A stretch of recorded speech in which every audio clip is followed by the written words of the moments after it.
সবাই চ্যানেলটা ফলো বন্ধুরা, আজকে আপনাদেরকে মিষ্টি বানানি শিখামো। ওই যে দুধ জাল দিতেছি, এটা হচ্ছে হেনেগারের পানি। এই পানিটা দিয়ে দুধ জাল দেওয়ার পর ওই যে দুধের মেঝে দিতেছি। এখন ছানা কাটমু, ঠিক আছে? দুধ দিয়া ছানা বানাইতে হবে আগে সুন্দরভাবে, অনেকটা আস্তে আস্তে কাজ করতে হবে। যে কোনো কাজ করবেন মাথা ঠান্ডা লাগিয়া, বাসায় বসে বানাইতে পারবেন। অনেক মা বোনেরা আছে বাসায় বসে মিষ্টি বানাইতে চা, মিষ্টি বানানি অনেক সহজ।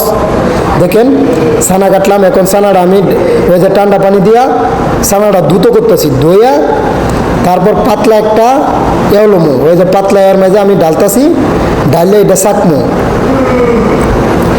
সাইকিয়া সুন্দরভাবে সাইকিয়া এই ছানাটা পানিটা জড়ায় ওই যে ময়দা দিতে হবে, হালকা সোডা দিতে হবে। দেওয়ার পর এটা ভালোভাবে গুল করতে হবে। এরপর মিষ্টি শিরার মাঝে দিতে হবে। শিরার মাঝে দিয়া দেখেন অনেক সুন্দর সুন্দর মিষ্টি আপনারা বাসায় বসে বানাইতে পারবেন মা বোনেরা, অনেক সুন্দর মিষ্টি।